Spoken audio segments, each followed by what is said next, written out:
warahmatullahi wabarakatuh. Alhamdulillah wassalatu wassalamu ala Rasulillah wa ala alihi wa sahbihi wa man tabi'ahum wa walah. Rabbana zidna ilman yanfa'una, Rabbana yassir wa la tu'assir, wa tammim bil khair, walhamdulillahi rabbil alamin. Wa ba'd. Baik, sahabat-sahabat rahimakumullah, muka surat yang ke-30, nasihat yang ke-13, kitab ataupun buku Ayyuhal Walad, iaitu yang bertajuk Wahai Anakku yang Tercinta. Kita telah pun sampai ke muka surat yang ke-30, iaitu nasihat yang ke-13. Baik, qala al-musannifu rahimahullah, telah berkata pengarang kitab ini, wa nafa'ana bi'ulumihi fi darain. Mudah-mudahan kita dapat manfaat ilmunya dunia dan akhirat. Nasihat yang ke-13, iaitu 4 sifat kesempurnaan bagi orang yang salik. Okey, baik. Dia nak cerita tentang 4 sifat.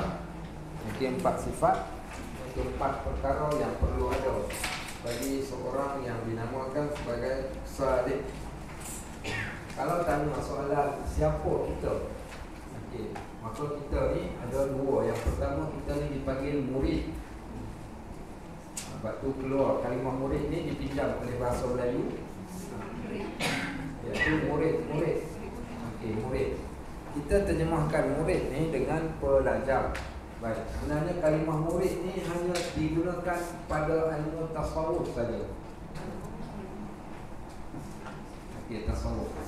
Selain daripada murid, digunakan juga perkataan salik. Okey, salik. Apa dia salik ni? Okey, salik ni, kalau murid ni kita katakan orang yang menginginkan, berkehendak, orang yang berkehendak. Salik ni orang yang menempuh jalan. Okey, salik ni maksudnya jalan ataupun perjalanan. Berjalan ni apa? Kita adalah orang yang berjalan juga. Berjalan tu orang yang berjalan. So murid ni apa? Orang yang, iaitu orang yang nak pergi ke akhirat. Berjalan ni jalan ke mana ni? Sama juga jalan ke akhirat juga. Okey, baik. So dia kata siapa yang nak cari akhirat? So murid ni orang yang nak tuntut akhirat. Kami ni nak cari redha Allah, kami nak cari akhirat yang Allah janjikan. Yang Allah janjikan jannatun tajri min tahtihal anhar. Kemudian mereka ni dipanggil sebagai salik. Okey, kita ni ada dua benda ni. Yang pertama, kita ni murid, kita nakkan akhirat. Yang kedua, kita juga salik. Salik ni sedang berada di atas jalan. Semua orang berada di atas jalan. Cumanya jalan itu boleh sampai ke tak boleh sampai. Baik, jadi para ulama tasawuf dia kaji, kalau orang yang nak sampai, katakan daripada Melaka dia nak pergi ke KL, dia mesti kena ada beberapa persiapan dia. Okey, maka begitu juga orang yang nak pergi ke akhirat, dia mesti kena ada persiapan dia. Baik, sekarang ni kita nak pergi ke KL, persiapan pertama kena ada kenderaan. Baik, kenderaan dia kenderaan apa? Saya ada motorbot tak boleh pergi lah cik. Dia nak pergi KL ni bukan nak lalu kot laut. Okey, so kena naik kereta, kena naik bas, kena naik basikal, kena naik motor. Sebab tu di sana Al-Imam Syafi'i rahimahullah, dia telah berkata kepada orang-orang yang mencari akhirat ni. Apa kata dia? Tarjun najata walam tasluk masalikaha, innas safinata la tajri 'alal yabasi. Kamu mengharapkan kejayaan tetapi tak ikut jalannya. Okey, kamu nakkan kejayaan akhirat, semua orang tanya je lah siapa pun, macam mana Pak Cik, Pak Haji, macam mana rasa-rasa syurga yang bilik ke berapa booking ni. Cadangnya nak booking hak tinggi sekali lah. Okey, tinggi sekali yang mana? Syurga Firdaus lah ustaz, takkan nak minta hak paling command. Hotel pun nak bilik yang paling best, ini kan pula kat dalam syurga. Baik, nak minta hak paling tinggi tapi tak ikut jalan yang boleh sampai ke tempat tu tadi, maka apa guna?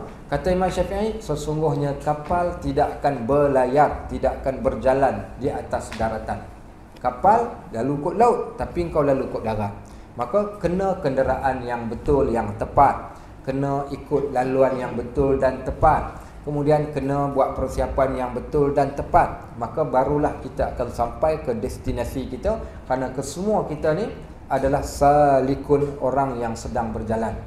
Kenapa kita katakan kita ni orang yang sedang berjalan? Atas beberapa sebab. Ada kalau kita tiap-tiap tahun kita akan sambut birthday kita. Berapa dah umur makcik? 70 tahun. Ni yang birthday yang ke berapa ni? 70 tahun. Oh patutlah 70 batang lilin. Tiup sampai tercabut gigi palsu tu. Okey, baik. Bila sambut, seronoklah sambut birthday. Sebab tu saya kata kalau sambut birthday tu jangan seronok sangat. Kenapa? Kalau orang yang berjalan dan kita sedang berjalan, menunjukkan kita makin hampir kepada destinasi yang terakhir. Destinasi terakhir kita makin menghampiri kerana kita sedang berjalan.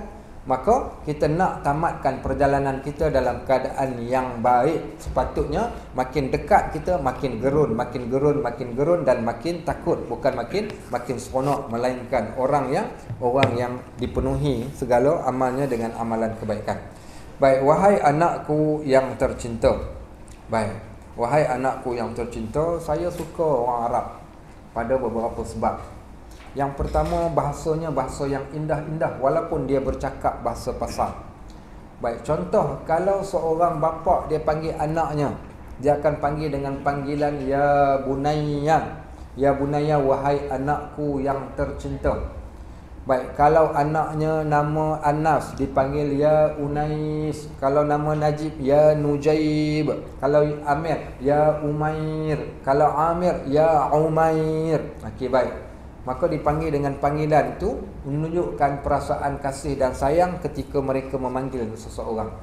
Bapa panggil anak, dia panggil ya ibni, ya waladi, ataupun ya contoh anak panggil ayah, dia panggil baba ataupun mama, ya baba. Okey, bapa dia akan jawab balik na'am ya baba, ya wahai, digunakan perkataan yang sama, wahai anakku. Maka mereka menggunakan perkataan wahai bila nak memanggil seseorang.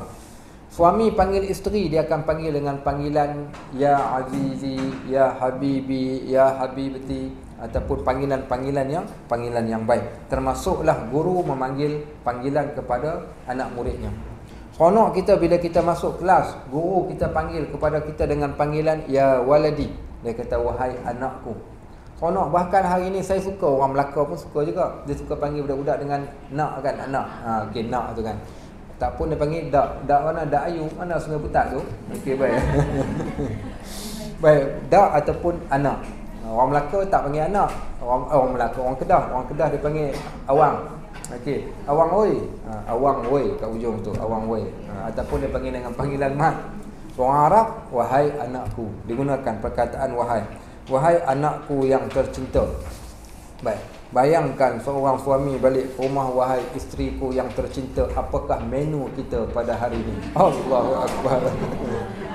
Jangankan kata kari, nak apa pun dia bagi. Nak chicken chop pun dia boleh buat. Kalau itu, kalau panggil macam tu. Ini tak, PA. Masa apa? Ya Allah, panggil PA hanya dulu, bukan main lagi. Sekarang dah tinggal PA aja nama. Baik, sahabat-sahabat rahimakumullah, wajib ke atas orang yang salikin, iaitu golongan orang-orang yang mencari jalan akhirat, yang sedang berjalan menuju ke akhirat, bahawa ia menyempurnakan 4 macam sifat-sifat. So, betul ke ni nak pergi akhirat semua kita ni? Betul. Apa persiapan? Yelek, tak ada persiapan. Macam mana nak pergi ke akhirat kalau tak ada persiapan? Berapa dah umur? 60. Bila nak bersiapnya? Siap gitu-gitu je lah ustaz. Tak boleh lah gitu-gitu. Nak pergi KL bukan main lagi, rambut belah tepi. Okey, tiba-tiba nak pergi ke akhirat, tak ada persediaan. Kalaulah dalam bab dunia ni kita nak buat sesuatu benda, kita penuh persediaan. Nak sambut menantu dalam keluarga, 1 tahun sebelum tu dah pergi tempah dewan. Bagaimana dengan orang yang nak bertemu Allah? Apakah persiapan kita yang kita telah siapkan? Maka dia kata 4 sifat ni persediaan yang perlu dia buat. Yang pertama adalah i'tiqad yang benar, yang tidak ada bid'ah di dalamnya. Maknanya apa di sini? Akidah kita mestilah akidah yang benar. Sebab itulah kata Nabi SAW, man qala la ilaha illallah, siapa yang berkata la ilaha illallah fi akhiri, ataupun man akhiru kalamuhu la ilaha illallah, siapa yang akhir perkataannya adalah la ilaha illallah, dakhalal jannah, dia masuk syurga. Sebenarnya hadis ini hadis daripada Muaz bin Jabal radhiyallahu an. Kata Muaz, kalau aku telah menunggang dengan Nabi SAW. Aku duduk depan, baginda duduk kat belakang. Nabi panggil aku, ya Muaz, labbaika wa sa'daika ya Rasulullah. Wahai Muaz. Muaz jawab, labbaika wa sa'daika ya Rasulullah. Ya Rasulullah. Okey, aku jawab panggilanmu ya Rasulullah. Nabi diam. Nabi panggil lagi, ya Muaz. Muaz jawab lagi, labbaika wa sa'daika ya Rasulullah. Aku jawab panggilan kau. Nabi panggil lagi, ya Muaz. 3 kali Nabi panggil. Nabi pun kata, siapa yang akhir kalam dia la ilaha illallah, dia masuk syurga. Kata Muaz bin Jabal, dia pun terfikir. Dia kata, ya Rasulullah, excitednya Muaz ni bila dapat satu anak kunci syurga. Siapa sebut la ilaha illallah, dia dah boleh masuk syurga. Seronoklah si Muaz. Dia kata, akhbirun nas ya Rasulullah, boleh tak aku ceritakan pada semua orang tentang tip ini untuk nak masuk syurga ni dengan menyebut la ilaha illallah. Kata Nabi SAW, jangan. Pasal apa Nabi kata jangan? Nabi takut ada orang yang ambil shortcut, jalan-jalan juga tapi jangan pilih jalan shortcut. Bukan hanya sekadar dengan sebut la ilaha illallah terus dapat masuk syurga, tidak. Kata Abdullah ibnu Mas'ud radhiyallahu an, kata beliau, dia kata, miftahul jannah la ilaha illallah. Anak kunci syurga itu adalah la ilaha illallah. Tapi anak kunci, ada anak kunci belum boleh buka syurga. Belum boleh buka. Habis itu macam mana nak buka syurga ni? Maka kunci memerlukan gigi kunci. Okey, setiap kunci memerlukan gigi kunci. Apa dia gigi kunci? Gigi kunci itu adalah amalan-amalan yang selaras dengan la ilaha illallah tu tadi. Maka tak hanya sekadar beriman pada Allah, beriman. Okey, sekarang sebutkan rukun rukun iman. Okey, kepercayaan kepada Tuhan. Yang kedua, keluhuran perlembagaan. Yang ketiga, kedaulatan undang-undang. Yang keempat, kesopanan dan kesusilaan. Jahanam, kita kata. Baik, bukan maksud dihafal, tapi dihayati, difahami dan dijadikan sebagai i'tiqad dan pegangan kita. Baik, maka makna kalimah la ilaha illallah itu pada i'tiqad, pada pegangannya. Tidak ada sesuatu benda pun yang paling berkuasa, tidak ada sesuatu benda pun yang boleh memberi bekas kepada aku melainkan Allah Subhanahu wa taala sahaja. Sebab itu disebut di dalam Al-Quran, innal ladzina qalu rabbuna Allah. Sesungguhnya mereka-mereka yang telah berkata Tuhan kami adalah Allah. Maksudnya pada i'tiqad dia, pada perkataan mulut dia katakan tak ada Tuhan melainkan Allah. Hatinya juga sama kata tak ada Tuhan yang disembah melainkan Allah, tak ada Tuhan yang aku pohon pertolongan melainkan Allah, tak ada yang lain. Summastaqamu. Kemudian dia tetap berada dengan i'tiqad tersebut saat ketika mana dia nak meninggal. Waktu saat ketika dia nak meninggal ni, Allah akan datangkan tatanazzalu alaihimul malaikah. Maka datang malaikat yang ramai. Rupa-rupanya orang yang nak meninggal dunia ni malaikat main ramai. Malaikat mana yang datang selain daripada malaikat maut? Akan datang malaikat rahmat, akan datang malaikat azab kalau seorang pendosa, dan akan datang juga malaikat-malaikat yang bawa catatan yang lain, bertemu dengan orang yang nak mati. Maka tatanazzalu alaihimul malaika, Allah datangkan para malaikat pada waktu tersebut. Kemudian apa kata malaikat tersebut? La taqafu wa la tahzanu. Wahai kamu yang nak mati, jangan takut dengan kematian ini. Jangan takut dengan kematian ini. Wala tahzanu, jangan bersedih di atas apa yang kau nak tinggalkan. Anak, isteri, sahabat handai semua, jangan bimbang dan jangan rasa sedih. Allah perintahkan pada malaikat, Allah kata wa abshiru bil jannati allati kuntum tu'adun. Tunjukkan kepada orang yang nak mati ini syurga yang sedang menanti dia, janji kami yang sedang menanti dia. Malaikat pun bukakan skrin, bukakan hijab. Waktu tu dah mati belum? Belum mati. Nyawa-nyawa ikan dekat-dekat nak mati. Baik, ketika tu dibukakan pintu hijab, maka dia pun nampak tempat yang dia nak pergi pada waktu tersebut. Bila dia nampak tempat yang nak pergi, sebab tu ada orang meninggal, muka macam bersih, muka macam tersenyum, orang meninggal dalam keadaan yang sempurna, seronok, sebab dia dah nampak tempat. Saya ingat saya ada seorang tok guru di Kelantan, saya lupa dah nama dia. Dekat-dekat di tarikh kewafatan, hari dia nak meninggal tu, orang datang ziarah ramai. Waktu tu dah razak dah.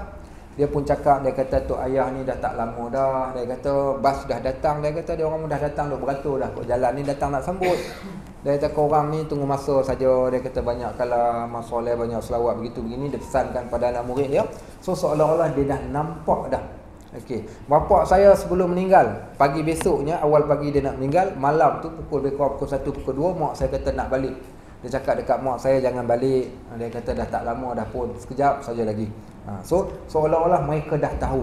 Sebab tu kadang-kadang kita pelik, macam mana doktor dia boleh tahu seorang pasien ni dah tak boleh buat apa-apa lagi. Dia kata bawa balik ke rumah, tunggu saja. Bawa balik ke rumah, dia tak boleh buat apa-apa. Sebab apa? Sebab waktu tu masuk ubat tendang balik tak masuk. Masuk air pun dah tak boleh masuk. Sama sebagaimana orang yang nak mati ni, tiba-tiba dia bagi tahu pada kita, dia kata nak makan roti canai. Nak mati pun teringin nak makan roti canai. Roti canai mana ni? Roti canai kayu arang. Okey, baik. Kita pun pilih beli roti canai kayu arang. Tak kat atas bibir mulut makan tak? Tak makan. Waktu tu malaikat dah ada. Waktu dia minta nak minum air, nak makan ni, malaikat tu akan kata kepada dia, minta maaf lah Kak PA, saya dah cek dah dalam buku jadual ni. Dalam buku jadual ni dia tulis jadual terakhir Kak PA punya 2 hari lepas saja. Itu pun jarum cucuk. Okey, baik. Lain daripada tu jangan kata ni setitis air pun dah tak ada. Buku rezeki dah pun habis. Dah pun tamat. Sebab tu tuang air masuk dalam mulut pun air tu meleleh balik keluar. Sebab dah tak ada rezeki. So ni malaikat-malaikat yang datang. Dan malaikat, kalau orang yang baik, Allah akan tunjukkan pada mereka wa absyiru bil jannah. Tunjukkan pada dia syurga. Sebab tu rasa seronok. So waktu tu dia takkan takut lagi. Baik, maka begitulah keadaannya. Siapa yang i'tiqad yang betul, nescaya dia akan dapat selamat saat ketika mana dia nak mati. Bahkan dia akan sampai ke akhirat dalam keadaan selamat sejahtera. Baik, so i'tiqad itu adalah pegangan kita tentang bab berkaitan tentang kepercayaan kita kepada Allah, kepercayaan kita kepada hari akhirat, tidak goyah sedikit pun. Baik, macam mana supaya kita berpegang dengan akidah dan i'tiqad yang benar? Belajarlah. Belajar tauhid supaya tidak terbatal syahadah kita.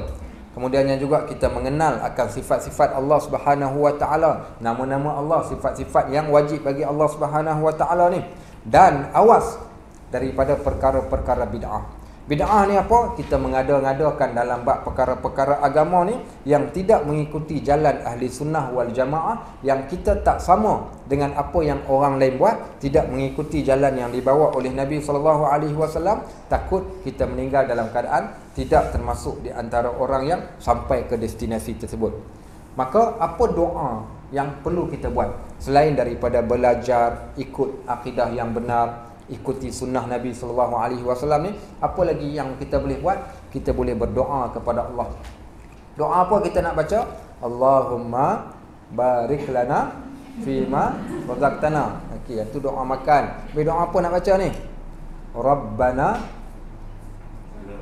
la tuzigh qulubana ba'da iz hadaitana wa hab lana min ladunka rahmah innaka antal wahhab. Apa makna Rabbana la tuzigh qulubana? Kalau tak baca saja tak ada feel, pasal kita tak faham.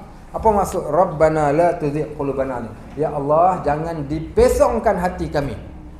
Hati ni dah tetap, dah yakin dah, tapi waktu nak mati ni tiba-tiba datang dahaga kita cakap nak air, orang kiri kanan tak dengar pun, kita rasa macam kita cakap tapi dia orang tak nampak. Sekarang kita sedang berkomunikasi dengan para malaikat yang bertugas di barzakh tu, dah mula datang. Baik, kita kata nak minum air, dahaga ni ayah nak minum air, anak sebelah tak dengar pun. Okey, baik.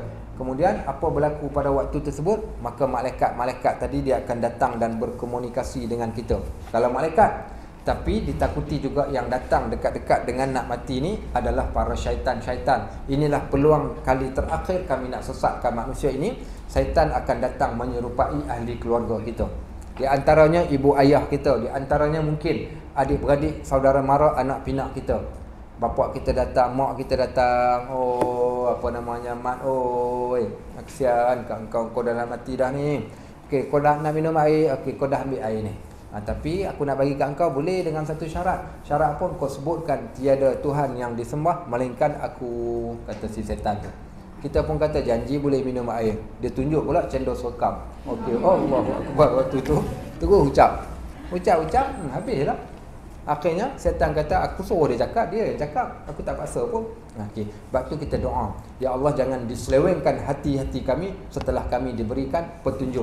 Juga doa, Allahumma ya muqallibal qulub tsabbit qulubana ala dinika wa ta'atik. Itu di antara doa yang kita boleh baca. Baik, yang kedua, sifat yang kedua perlu ada selain daripada i'tiqad yang benar, iaitu bertaubat dengan taubat nasuha. sehingga ia tidak akan kembali mengerjakan dosa yang pernah dilakukan. Perbanyakkan taubat. Okey. Orang yang nak pergi akhirat ni kena memperbanyakkan taubat. Macam mana ustaz? Ada orang hantar mesej saya, ustaz, saya nak bertaubat daripada dosa. Ada satu kali saya kuliah maghrib ataupun kuliah subuh di satu masjid lah di Melaka ni, cerita pasal neraka. Ada seorang hamba Allah ni, saya ingat saya usia dah mungkin penghujung 50-an, dekat-dekat nak pencen dah. Habis tu dia datang jumpa, dia kata, ustaz, ada hal nak cakap sikit dengan ustaz secara personal. Dia kata, okeylah, mari kita duduk kat tepi ni. Dia pun mula nak cakap, okey ustaz, macam ni cerita dia. Baru saja nak cakap nangis. Baru saja nak cakap nangis. Saya kata tak apa, tenang dulu. Pakcik ataupun abang nak cerita apa? Dia kata macam ni, ustaz, ustaz saya buat dosa banyak sungguh-sungguh ustaz. Saya kata, pakcik macam ni lah. Okey, saya nak cerita, pakcik buat dosa, pakcik tangan cerita dekat saya. Saya pun tak mau dengar pun apa yang pakcik buat. Pakcik pun tak payah cerita dekat saya pun. Okey, baik. Saya pun dah banyak dosa ni, pakcik tambah cerita dekat saya pun pening kepala lagi. Okey. So apa nak buat? Pakcik cukup dengan bertaubat, tapi tak nak pohon panduan macam mana pakcik nak buat. Tahu apa kerja dia? Dia buat kerja, dia jadi driver tu, kasbok tu. Driver lori kasbok tu. Dia duk hantar, dia kata satu Melaka ni semua kedai-kedai yang jual kasbok tu dialah yang hantar. Mula kerja daripada zaman bujang sampai dekat nak pencen. Dia kata daripada duit tu dia besarkan rumah dia besarkan keluarga dia bagi makan dekat anak bini dia, dalam keadaan anak bini dia tak tahu dia kerja apa. So dia kata dia rasa bersalah yang teramat sangat. Bila dah sampai sekarang, saya rasa bersalah ustaz, kerana saya buat dosa, iaitu benda yang Allah murka, iaitu jual Allah. Apa sekarang yang saya boleh buat? Saya kata, apa yang Pak Haji dah buat? Maksudnya, dah rasa bersalah macam tu, Pak Haji buat apa? Dia kata, ustaz, Allah cabut satu nikmat dekat saya ni, saya tak boleh tidur malam. So apa saya buat? Dia kata, tiap-tiap malam saya akan solat sunat taubat dan saya bertaubat pada Allah pada tiap-tiap malam. Saya kata, subhanallah, Pak Haji buat dosa, Pak Haji bertaubat. Kami ni buat dosa, tak taubat-taubat. Pak Haji dengan kami ni silap-silap, Pak Haji lebih mulia lagi daripada kami. Ya, dia buat dosa, tapi kalau dah tiap-tiap hari dia bertaubat pada Allah, at-taibu minaz zambi kaman la zambalah. Orang yang bertaubat daripada dosa ni seumpama orang yang tak ada dosa. Orang yang bertaubat daripada dosa seumpama orang yang tak ada dosa. Ya, dia bertaubat berkali-kali. Satu bisikan setan yang ramai di antara kita yang kadang-kala jadi terkesan ataupun terpengaruh dengan bisikan setan tu tadi. Setan bisik dekat kita, dia kata kau taubat, kemudian buat balik, taubat buat balik, kau ni main-main. Kau tak ada taubat lah kalau macam kau. Kayaknya betul juga, dia kata. Nantilah aku buat dulu, last sekali nanti baru aku taubat. Akhirnya setan tepuk tangan. Sebenarnya kalau siapa yang menangguh-nangguhkan taubat dengan alasan tak nak mempermainkan taubat tu tadi, akhirnya dia sentiasa duduk dalam dosa, dengan tanpa bertaubat dia telah mengikuti jalan setan. Kenapa? Kerana taubat ini adalah perintah dan hukum taubat adalah wajib. Wajib pada siapa? Wajib kepada dua. Yang pertama sekali, wajib pada setiap orang Islam ni wajib bertaubat kerana Allah perintahkan taubat. Dan yang kedua, wajib kepada orang-orang yang melakukan dosa untuk bertaubat. Baik, habis tu ustaz, saya ni minta maaf cakap, bukan nak sombong, bukan nak riak. Start daripada saya pencen, ustaz, saya memang tak ada buat dosa apa-apa dah. Saya suci bersih macam baby baru lahir. Apa kita nak kata kalau ada orang cakap macam tu? Adakah orang macam tu? Ada, mungkin dia rasa macam tu. Dia kata, alhamdulillah ustaz, habis pencen saya duduk datang rumah ngaji. Tiap hari ngaji, siang malam duduk ngaji. Okey, baik. So, tak ada dosa lah saya. Siapa kata? Sebab tu, apa tujuan fungsi taubat tu sebenarnya? Fungsi taubat yang pertama penghapus dosa, dan yang kedua sebagai tanda kesyukuran kepada kita kepada Allah. Baik, kenapa? Contohnya, sekarang ni kita nak masuk ke toilet. Okey, bila nak masuk ke toilet, apa kita baca nak masuk toilet? Doa nak masuk toilet. Allahumma barik lana ya. Okey, baik. Apa dia? Bismillahirrahmanirrahim ahya wa amut. Apa dia? Allahumma inni a'udzubika minal khubuthi wal khaba'is. Ya Allah, aku pohon perlindungan daripadamu ya Allah, daripada setan jantan dan setan betina. Baik, okeylah nak masuk toilet. Masuk toilet, keluar daripada toilet, apa kita baca? Alhamdulillahillazi azhaba 'annal ada. Okey, itu satu. Ada satu lagi, ghufranaka. Ghufranaka. Apa makna ghufranak? Ghufranaka ni waktu keluar tandas. Apa maksud ghufranak? Keampunanmu ya Allah. Apa kaitan masuk tandas keluar minta ampun dekat Allah? Ada orang dia tak belajar tapi dia nak jawab cara logik. Dia kata kita keluar kita minta ampun pada Allah lah. Kenapa? Sebab masuk toilet tak boleh berzikir. Maka keluar toilet baru boleh berzikir. So kita minta ampun lah kat Allah sebab tak boleh berzikir kat dalam toilet. Macam kau rajin zikir sangat dalam toilet kau nak zikir. Satu. Yang kedua, habis tu kalau dah kata dalam toilet tak boleh zikir, keluar baru boleh zikir, kenapa kau tak keluar-keluar daripada toilet terus takbir Allahu Akbar keluar dari toilet? Kenapa dia sebut ghufranaka? Baik, Imam Nawawi dia dah jawab bab ni. Dia kata tujuan kamu sebut keampunanmu, pohon ampun pada Allah ketika keluar daripada toilet kerana nikmat Allah bagi. Kita dah confuse lagi. Kenapa bila dapat nikmat nak kena pohon ampun pula? Okey, soalannya kepada kita hari ni yang dapat banyak nikmat, boleh tak kita nak bayar balik kepada Allah dengan nikmat yang kita dapat tadi? Tak boleh, tak terbayar. Yang kena buat pun bayar tak habis lagi. Ini kan pula yang lain-lain bab nikmat ni. Maka nikmat Allah ni untuk kita syukuri dengan jalan ketaatan. Baik, bila mana kita katakan kita nak bayar balik apa yang Allah bagi dalam bentuk ketaatan, boleh bayar? Tak terbayar. Orang maknanya kita dengan Allah ni berhutang tak? Kita berhutang lah. Bila berhutang, orang yang bila diberikan pada kita pinjaman tak mampu nak bayar balik, nak ucap terima kasih ke nak minta, nak cakap I am sorry? Tak boleh nak bayar sepenuhnya. Baik, takkan ucap terima kasih Pak Haji bagi saya hutang RM100 hari tu. Okey, baik. So, terima kasihlah bagi saya hutang tapi saya tak boleh bayar. Kau ulang balik. Terima kasih bagi saya hutang. Bukan kau kena bayar ni. Ya, saya tak boleh bayar lagi pun. So, terima kasih je lah sebab bagi hutang. Banyak cantik kau punya muka. Aku bagi kau hutang, kau tak boleh bayar, kau cakap terima kasih. Patutnya nak ucap apa? Minta maaf, saya tak boleh bayar lagi. Maka begitulah maksudnya, simboliknya kalimah taubat ini. Kerana kita tak mampu pun buat semua benda yang Allah suruh, maka atas sebab itu pohonlah keampunan pada Allah. So umpama kita ada dua orang anak, satu nama Mak, satu lagi nama Pi'ah. Baik, tiap-tiap pagi si Mak ni datang, si Pi'ah pun datang salam tangan kita. Okey, ayah nak pergi sekolah dulu. Assalamualaikum ayah. Okey, kita pun cakap nah duit sekolah kau ni, bekal kau, belajar rajin-rajin. Dia pun bye-bye naik bas. Anak kita si Pi'ah ni pula datang cium tangan kita. Dia kata ayah makasih. Dan ayah yang keduanya pula cik nak minta maaf. Pasal apa cik nak minta maaf ni? Yalah ayah iron baju. Mak kau tak buat apa. Okey, ayah kau iron baju. Ayah kau lah, ayah lah yang buat sarapan, ayah bagi duit sekolah, ayah buat tu, ayah buat ni. Jadi saya tak mampu nak bayar balik jasa baik ayah. Saya minta maaf banyak-banyak ke ayah. Di antara dua orang anak ni, anak yang ucap terima kasih dengan anak yang minta maaf, anak ucap terima kasih pun okey lah. Tapi anak yang minta maaf ni lagi memberikan kesan pada hati kita. Masya Allah, baiknya anakku ni. Maka begitulah dengan kita. Sebab tu orang yang sentiasa beristighfar, dia dapat banyak benda. Apa dia dapat? Maksud taubat ni termasuklah istighfar. Nabi Nuh alaihi salam, bila dia tengok kaum dia ni dah melampau, dia bagi nasihat. Faqultu astaghfiru rabbakum innahu kana ghaffara yursilis samaa 'alaikum midrara wa yumdidkum bi amwal wa banin wa yaj'al lakum jannatin wa yaj'al lakum anhara. Baik. Kata dia, aku telah berkata kepada kaum aku yang telah melampaui batas ni, banyakkan istighfar, bertaubatlah kalian kepada Allah. Kalau kamu bertaubat pada Allah, yursilis samaa 'alaikum midrara, Allah akan ampunkan dosa kalian. Satu. Yang kedua, yursilis samaa 'alaikum midrara, Allah turunkan rahmat daripada langit. Allah sayang pada orang yang bertaubat.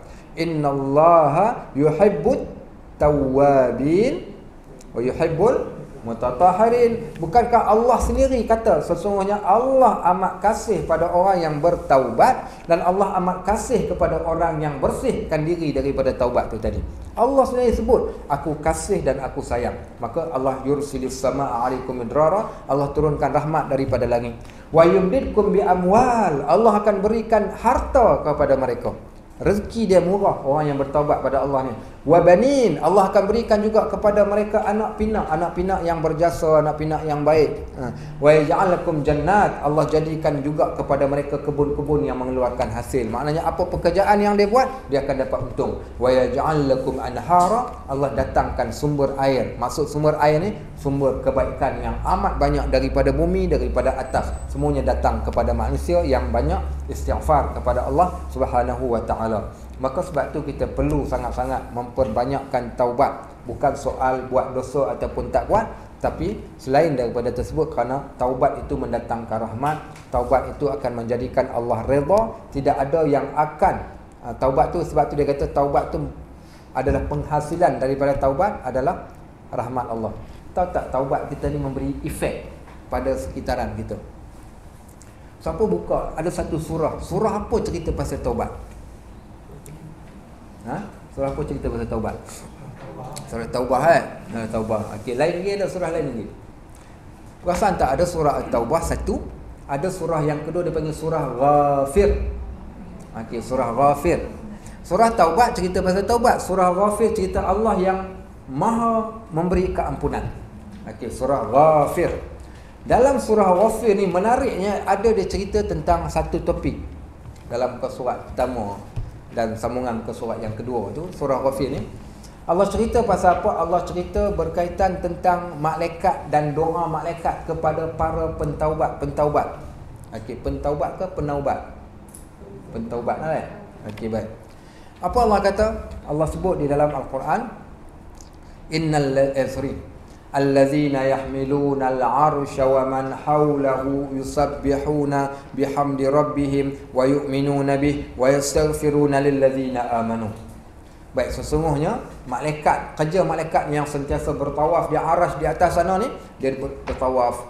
Sambil bertawaf ni mereka yusabbihuna, mereka mengucapkan tasbih, wa bihamdi rabbihim, mereka juga mengucapkan tahmid, kemudiannya pula mereka mengucapkan dan beriman kepada Allah, dan mereka memohon keampunan. 4 benda yang disebut oleh malaikat tu sambil bertawaf. Kat mana ni? Dekat arasy. Baik. Kemudian apa kata? Doa. Sambil mereka berdoa, 5 mereka berdoa.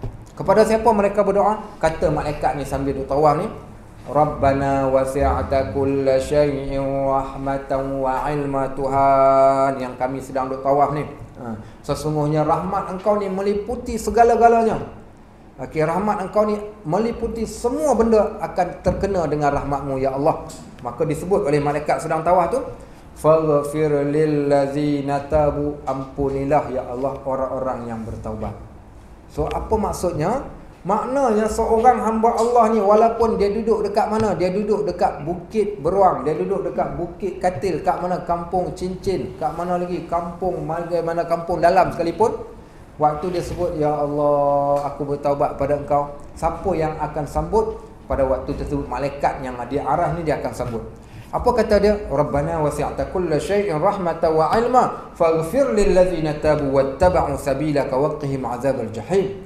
Tuhan, dia kata, berikanlah pengampunan ni kepada orang yang bertaubat kepadamu ni, dan mereka yang mengikuti jalanmu. Orang yang bertaubat waktu yang sama dia ikut salib, dia ikut jalan yang engkau telah tetapkan. Wa man salaha min abaihim, dan ya Allah berikan juga keampunan kepada ibu ayah mereka, wa azwajihim, dan pasangan hidup mereka, wa zurriyatihim, dan zuriat mereka. Efek seorang yang bertaubat ni kesannya ke atas dan ke bawah. Ke atas ni kesan kepada siapa? Mak bapak kita. Mak bapak kita tak taubat pun, tapi taubat anak menyebabkan asbab Allah menerima taubat mak ayah. Taubat anak ni menjadikan asbab Allah menerima taubat pasangan hidup kita dan juga zuriat kita. Kalau siapa pernah baca, di sana ada 2 hadis yang sahih cerita tentang manusia terkejut masuk syurga. Ada orang dia terkejut, kenapa dia masuk syurga? Dia katakan pada dia, engkau masuk syurga dengan kebaikan bapa engkau. Masuk syurga dengan kebaikan bapa yang mendoakan tu tadi, dapat dekat anak. Syarat anak mesti kena ada iman. Baik, yang kedua, masuk syurga bapa disebabkan anaknya yang sentiasa bertaubat dapat dekat bapa tu tadi. Sebab tu kita kata, rugilah siapa yang tidak bertaubat, kerana kesan taubat tadi tu kesan yang amat besar. Sebab tu nanti kita akan masuk dalam kitab Penawar Hati ni, ada satu tajuk yang khusus berkaitan tentang taubat. Baik, so bertaubat dengan taubat nasuha sampaikan dia tidak akan kembali mengerjakan dosa yang pernah dilakukan. Taubat ni dia ada syarat dia. Okey, apa syarat taubat? Baik, inni laghaffarun liman taba wa amana wa amila salihan summa ihtada. Aku akan menerima taubat. Aku akan memberikan keampunan kepada orang yang bertaubat, kepada orang yang beriman dan orang yang beramal soleh. Bila bertaubat, dia mesti beriman kepada Allah, dia mesti beramal dengan amal kebaikan selepas taubat. Tapi di sana para ulama telah meletakkan syarat yang pertama taubat adalah an-nadmu. Apa dia? Syarat yang pertama taubat, yang kedua an-nadmu. Nadmu ni apa? Menyesal. Asal menyesal. Sebenarnya at-taubatu hiya nadmu. Makna taubat itu sebenarnya adalah menyesal. Bila kita duduk diam-diam, ya Allah menyesalnya aku atas perbuatan, penyesalan itu adalah merupakan pintu kepada taubat. Penyesalan adalah pintu kepada taubat. Yang kedua, berazam, al-azmu alla ya'ud.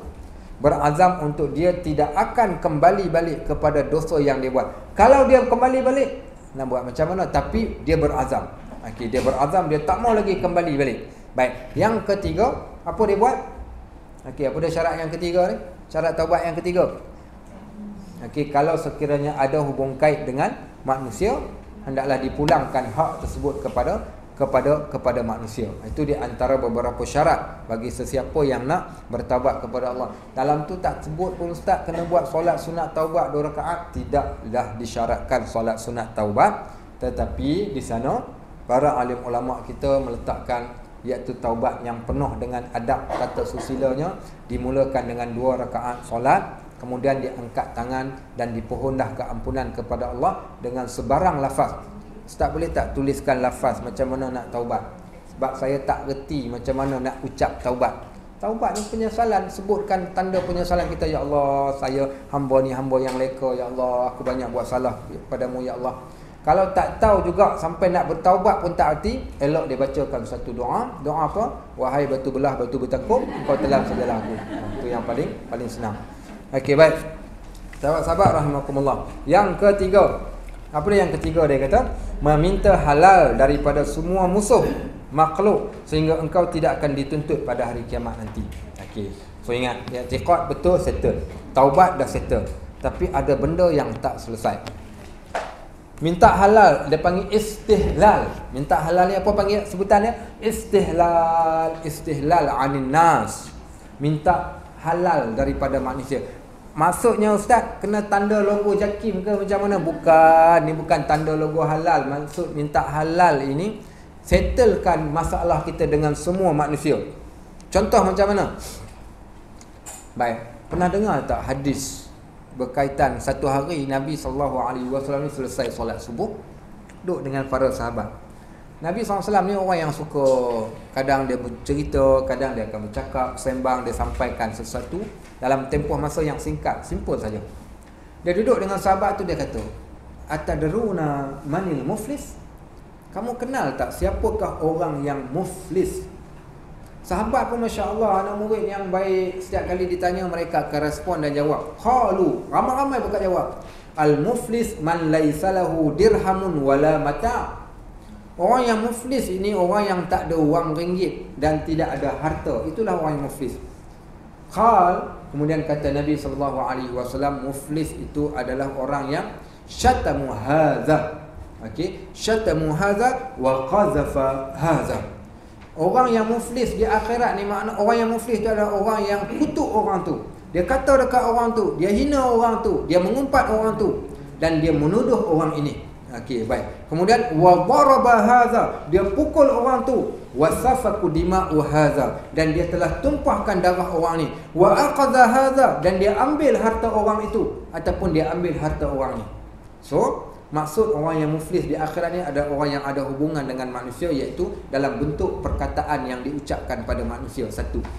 Dan yang kedua, iaitu perbuatan dia kepada manusia, yang kedua. Sama ada mencuri, mengambil, kita katakan, ataupun memukul, menumpahkan darah, menuduh, kesemuanya masuk dalam benda yang akan dipertanggungjawabkan. Baik, di hari akhirat, ketika manusia berjalan dengan rasa bangga amalan dia yang dia buat, tiba-tiba terdengar satu suara Allah sebut dalam Al-Quran. Allah kata, waqifuhum, tahan orang ni, innahum mas'ulun, mereka akan dipertanggungjawabkan. Tahan dia ni, dia akan ditanya, dipertanggungjawabkan. Siapa? Ada orang lain datang. Datang, dia kata, si Polan dan si Polan, aku nak menuntut bela di atas apa yang dia telah sebutkan kepada aku di dunia dahulu. Tak pasal-pasal. Sebab tu kes kita di dunia takkan selesai sampailah ke akhirat kalau kita tak selesai di dunia. Maka tak takutkah kita? Sebab tu apa sahaja yang ada hubung kait dengan manusia ni, pohon minta halal. Jadikan kebiasaan. saya minta maaf lah, minta maaf. Kenapa tak boleh cakap lah, kamu cakap lagi susah pula. Yalah, apa benda? Okey, minta maaf, minta halal, minta maaf atas apa kesilapan kita ni, kerana kita tak nak lagi ada efek di akhirat kelak ada orang yang akan minta. Sehingga kata Nabi SAW, dia ambil aqadha min hasanatihi fayudha'u ala mizani. Dia ambil kebaikan kita ni, diletakkan pada orang yang kita aniaya dia tadi di dunia. Baik, sahabat tanya, ya Rasulullah, bagaimana kalau orang yang tak ada kebaikan? Dia ambil pula dosa orang yang dia hina, yang dia kata, yang dia aniaya dan dia khianat tu, diletakkan pula dosa itu kepada kita. Akhirnya kita jadi muflis di akhirat kelak. Sebab tu siapa yang nak sampai di akhirat dengan cara yang paling selamat, jangan ada masalah dengan mana-mana manusia. Jadilah kita khairun nas, sebaik-baik manusia, man anfa'u linnas, orang yang mendatangkan manfaat kepada orang yang lain. Baik, jom sama balik. Okey, yang keempat, sahabat-sahabat rahimakumullah, mempelajari ilmu syariat untuk engkau dapat menunaikan segala perintah Allah, dan juga mempelajari ilmu akhirat yang dapat menjamin keselamatanmu di akhirat kelak. Pasal apa kita nak kena belajar? Saya puji bagus siapa yang setelah dia pencen, dia main kuliah. Semua yang main ni semua sedar diri belakang. Tak sedar diri jangan harap nak main. Okey, baik. Semua yang main ni sedar diri. Kenapa soal cerita dapat faham tak faham itu cerita yang kedua, tapi mai belajar dan belajarlah. Kenapa nak belajar? Saya nak tanya sikitlah soalan. Okey, start daripada sebelah sini. Pasal apa datang nak belajar? Nak tahu, saya nak tahu. Okey, baik. Okey, Haji pula? Banyak yang tak tahu. Okey, bagus, sedar diri belakang ni. Okey, baik. Okey, kenapa datang belajar? Tak tahu. Pasal tak tahu. Tak tahu kena belajar kan? Betul. Baik. Next, Haji, kenapa datang nak belajar? Banyak yang tak tahu lagi. Okey. Tahu dah? Sama juga tak tahu, ingat tahu dah. Okey, baik, Haji. Allah buka pintu hati saya tu. Okey, Allah buka pintu hati, alhamdulillah Allah buka hati untuk datang. Okey, Haji. Allah beri kesempatan. Okey. So kesempatan yang berbaki ni kita nak gunakan dengan sebaik-baiknya. Peluang Allah dah berikan, cuma kita nak ambil ataupun tak. Ada seorang anak murid saya perasan dia, tapi sampai satu hari tu rasa teringin nak tanya pasal rajin. Saya mengajar kuliah maghrib, kemudian saya ada lagi kuliah isyak. Kuliah maghrib dekat Bukit Katil, kemudian saya nak pergi pula kuliah isyak dekat Duyung sana. Saya naik kereta, tiba-tiba terserempak tengah jalan dengan hujan-hujan, dia naik dengan jaket. Sampai saya kat tempat tu, dia dah sampai, dah duduk kat depan sekali. Saya kata subhanallah, dia ni dah 2 kelas dia dah ikut kuliah saya. Saya tanya dia nak tanya satu soalan boleh? Depan orang ramai sebenarnya. Boleh tak jawab kat saya? Kenapa dia datang kelas tadi kuliah maghrib, sekarang kuliah isyak pula, kemudian tiap-tiap malam dia balik kerja tu kadang tak sempat tukar baju. Terus ikut kuliah kita ni. Jadi saya tanya dia kenapa sampai macam tu. Kita tengok dia pun nampak macam kesian. Dia kata ustaz, dia kata no choice, dia kata saya tak ada pilihan lain. Okay, so dia kata dia tak ada pilihan lain. Kenapa dia cakap dia tak ada pilihan lain? Ini saja jalan yang ada, sebab Nabi SAW sebut satu hadis. Man salaka siapa yang pilih satu jalan. Man salaka tariqan, satu jalan, yaltamisu fihi alman, untuk menuntut ilmu, sahhalallahu lahu tariqan ilal jannah. Allah akan mempermudahkan jalan baginya ke syurga. So ini di antara jalan-jalan orang yang nak menuju ke syurga ni, maka inilah jalan dia, tidak ada jalan yang lain. Okay, jalan pun jalan menuntut ilmu. Biar kita tak nafikan kita amalan tak banyak, sedekah tak banyak, amal ibadat tak banyak, maka sekurang-kurangnya mudah-mudahan dengan memperbanyakkan jalan menuntut ilmu ni, Allah mempermudahkan jalan bagi kita ke syurga. Waktu kami di Syam dulu, ada seorang anak muda, saya ingat saya sebaya dengan saya waktu tu, saya belasan tahun duduk kat sana. Umur saya belasan tahun, 17 tahun saya duduk kat Syria dah. Waktu tu saya ingat saya mungkin berusia 18 ke 19 tahun. Ada seorang anak muda, kuliah subuh ni penuh orang dalam masjid ni untuk kuliah subuh. Kalau nak duduk depan, saya kena datang 2 jam sebelum masuk waktu subuh. Kalau saya datang waktu azan dah berkumandang, saya akan berada di luar masjid. Sebab di sana mereka tak ada istilah masjid dah tak muat, kita perbesarkan masjid, tak ada. Mana-mana masjid saya tak pernah jumpa orang perbesarkan masjid, minta derma perbesarkan masjid. Hari pertama masjid tu dibina sampailah besok pun takkan berubah saiz masjidnya. Dia orang takkan perbesarkan. So kalau orang lebih, duduklah kat atas jalan. Baru kita tengok seronoknya. Bayangkan tengok kalau solat Jumaat sampai kat atas jalan raya. Oh, seronok kita tengok suasana macam tu. Baik, so datang kuliah subuh ni ada seorang pelajar duduk depan sekali ni meja Syekh Muhammad Said Ramadan Al-Buti. Anak murid tu duduk kat depan. Setiap hari kat situlah tempat dia. Satu hari ni dia tak datang. Bila dia tak datang ni, guru ni perasan lah macam 4 orang kat depan ni lah biasa datang, tiba-tiba tak datang, buat kosong kat depan. Okey baik. Mana pergi Pak Wang ni? Lepas tu dia tanya mana pergi, dia kata ni budak muda kat depan ni. Dia orang kata entah tak tahu. Besoknya Syekh pun cerita, dia kata korang tahu apa berlaku dekat budak muda yang duduk kat depan aku ni? Dia kata budak muda depan ni dah meninggal dunia. Okey, bila dia meninggal dunia? Semalam waktu kuliah kita tu, dia on the way dalam perjalanan nak datang kuliah kita, dia meninggal. Macam mana dia meninggal? Jarak rumah dia dengan tempat kita orang belajar ni 30 km. Naik basikal. Dalam sejuk ni naik basikal untuk nak datang kat tempat kuliah ni, on the way kena langgar dengan kereta, meninggal kat tengah jalan. Jadi orang seluk tangan dalam kocek dia ni nak cari identiti kad ke apa IC ni. Terjumpa satu keratan kertas wasiat kepada kedua ibu bapa dia. Dia tulis siap-siap dah wasiat macam dia tahu-tahu. Dia kata, ibu ayah kalau nak dapat jalan yang baik macam yang aku dapat ini, tidak ada jalan yang lain melainkan pilihlah jalan menuntut ilmu ni. Maka alhamdulillah Allah meninggalkan dia dalam keadaan perjalanan nak pergi menuntut ilmu bukan. Maka dibuktikan dalam hadis itu tadi bagaimana Allah, Nabi SAW puji dan mengatakan orang yang menuntut ilmu, Allah mempermudahkan jalan mereka ke syurga. Hadis ni sebenarnya hadis yang panjang. Dalam kitab Riyadhus Salihin diceritakan kisah seorang sahabat tabi'in datang daripada Syam pergi ke Madinah. Daripada Syam dia berjalan kaki bersusah payah. Berapa jarak perjalanan Syam ke Madinah ni? Kalau naik bas sehari semalam. So dia berjalan kaki. Bayangkan tengok berapa minggu dia akan mengambil masa untuk sampai ke Madinah dengan berjalan kaki, hanya kerana nak tanya satu soalan saja. Apa soalan dia? Hukum menyapu di atas khuf, stokin kulit orang pakai ni. Apa hukum nak sapu kat atas ni? Dia nak tanya yang tu saja. Ketika dia sampai, dia pun bagi tahu hasrat dia kepada sahabat ni, aku nak tanya soalan ni. Maka kata Ibnu Mas'ud, aku tengok engkau ni mengingatkan aku tentang sabda Nabi SAW, siapa yang bersusah payah nak mendapatkan ilmu, nescaya Allah akan mempermudahkan jalan bagi mereka ke syurga.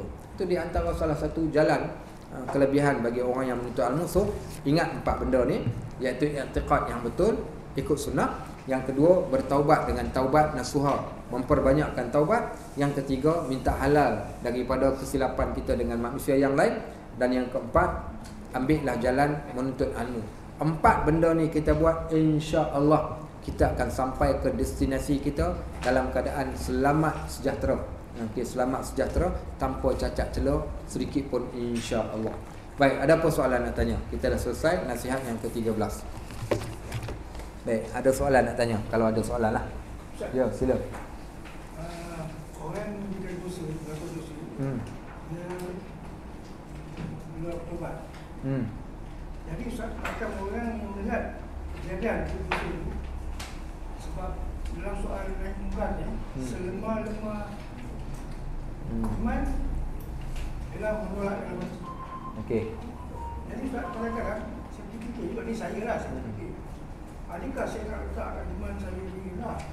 Sebab saya takut juga semasa saya letakkan iman saya ni lah, Allah cabut nyawa saya. Jadi apabila kita nampak dosa berlaku di bawah kita, jadi apa perlu kita buat Ustaz? Supaya kita ni ada juga peranan mata kita kan. Okey, faham. Jadi macam ni saya nak buat. Okey, faham. Jadi saya selepas saya letak selemah iman tadi, jadi saya kena pulihkan balik iman saya. Baik, faham. Di sana ada satu istilah. Okey, soalan yang ditanya, kita tengok mungkar. So kita tengok mungkar ni, dia kata saya boleh ubah, tapi kenapa saya ambil pilihan yang paling terakhir, buat tak tahu dalam hati saya, tinggalkan macam tu saja, sedangkan kita boleh ubah. Sebab tu di sana ada satu perkataan yang disebut sebagai setan bisu. Tahu setan bisu?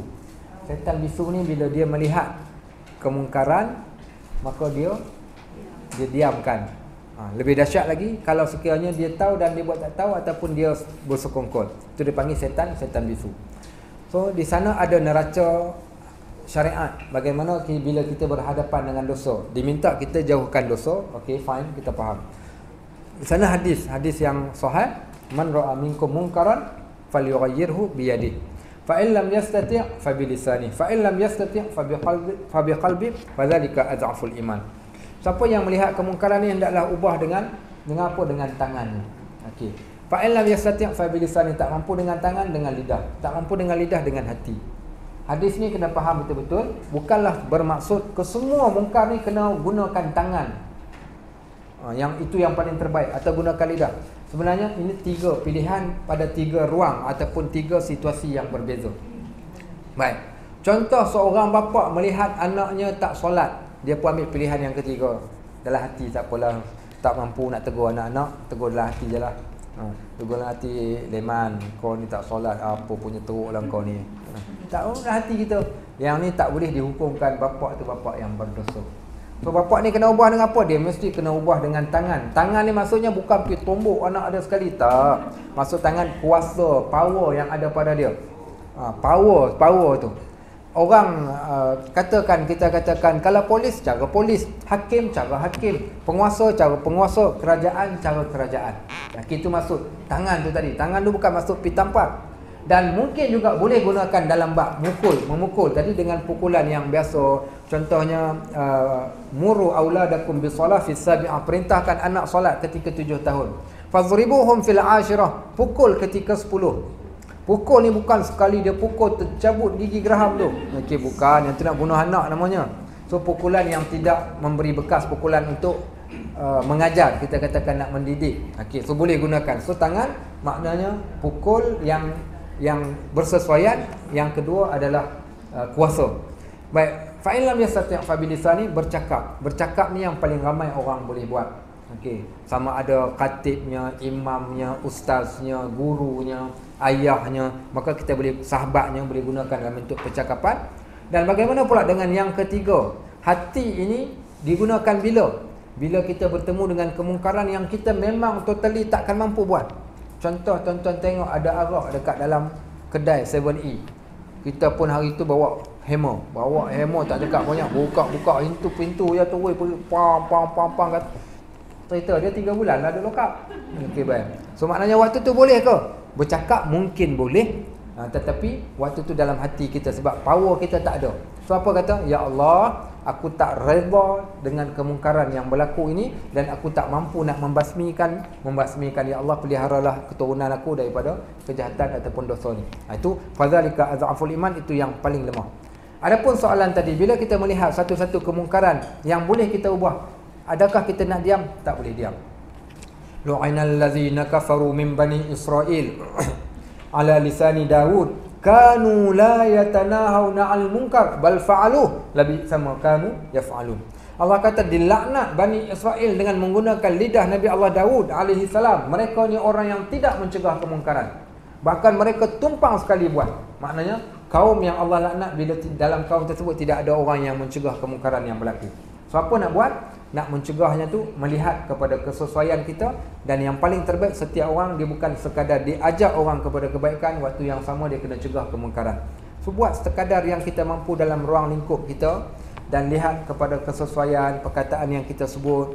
Tak semestinya dengan suara yang garang. Contoh Nabi Musa alaihi salam ketika dia pergi jumpa Firaun, apa Allah kata pada dia?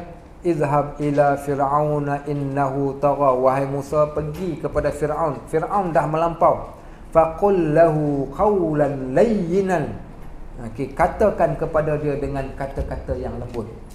Kenapa Musa pergi menghadap Fir'aun kena ucap kata-kata lembut? Fir'aun bukan kejahat, patut pitengki lah habau punya Fir'aun, orang ngajau. Okey, baik. Orang Melaka. Okey. Baik, so tak perlu pun. Okey, Allah perintahkan kata lembut. Pasal apa? Allah suruh. Siapa tahu kenapa Musa kena pergi cakap lembut dekat Firaun? Siapa tahu kenapa? Sebab Firaun bela dia daripada kecil lagi sampai ke besar. Firaun berapa lama dah hidup dalam istana tu, Firaun bela dia. Kalau orang yang bagi jasa dekat engkau boleh sembarangan kau pergi main sergah dia macam tu. Kalau nanti dia keluar satu statement dia kata, kau tahu tak engkau ni seluar dalam kau aku beli. Kau datang nak komplain aku.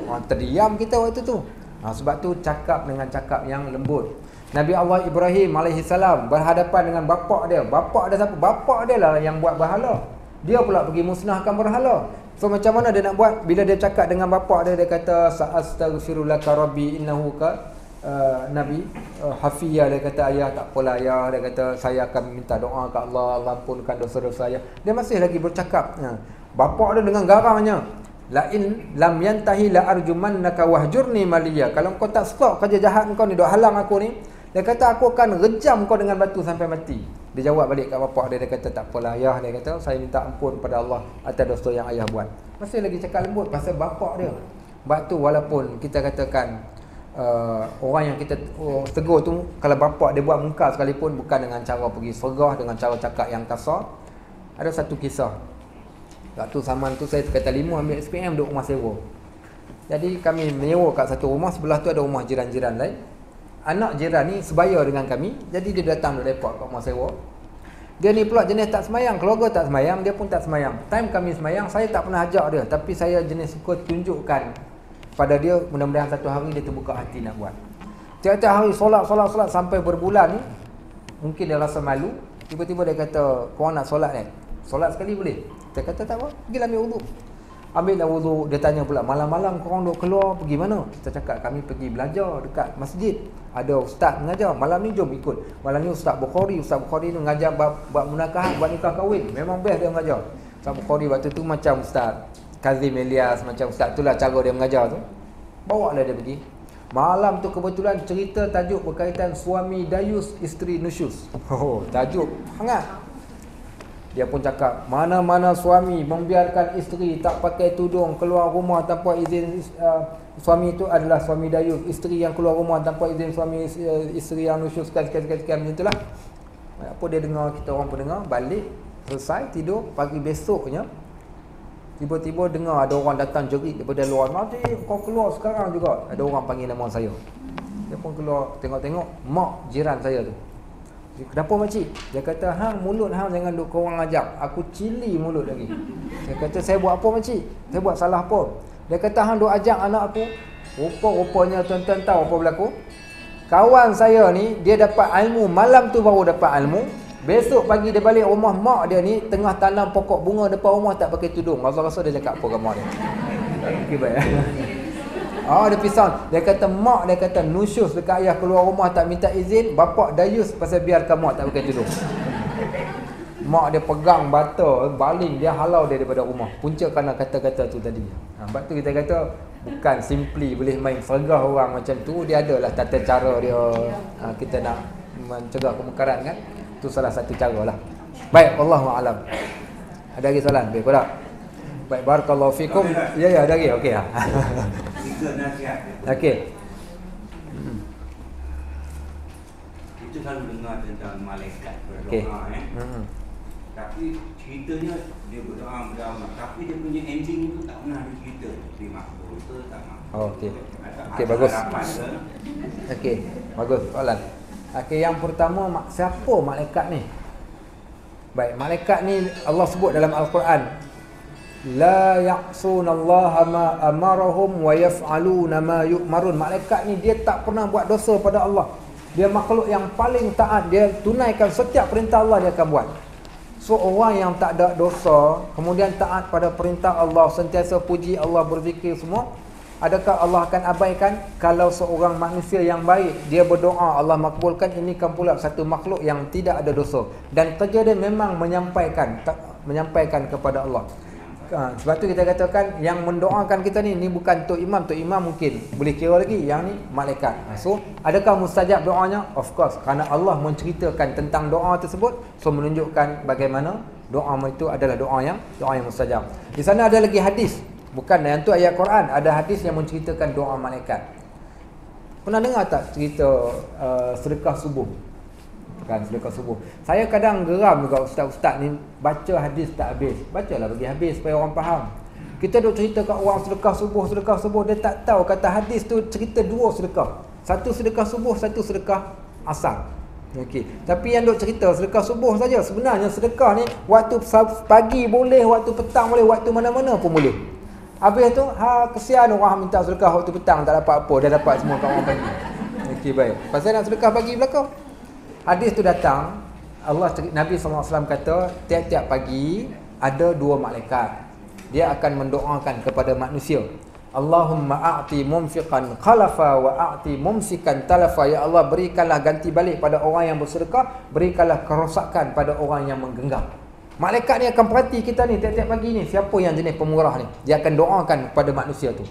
Dan tidak akan datang juga waktu petang, melainkan ada 2 orang dan malaikat lagi pula. Dia akan lihat, orang yang memberi, dia kata, ya Allah, berikan ganti balik pada orang yang memberi waktu petang, berikan kerosakan pada orang yang menggenggam. So maknanya pagi dan petang. So ada malaikat yang mendoakan.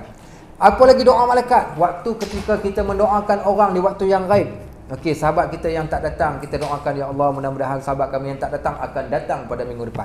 Okey, yang kedua, ya Allah, panjangkanlah usia mereka, berikanlah kesihatan pada mereka. Malaikat waktu ni, sekarang ni juga, malaikat terus tulis. Dan malaikat katakan, ya Allah, walaka fima da'auta, bagi orang yang mendoakan itu sama macam dia doa dekat kawan dia.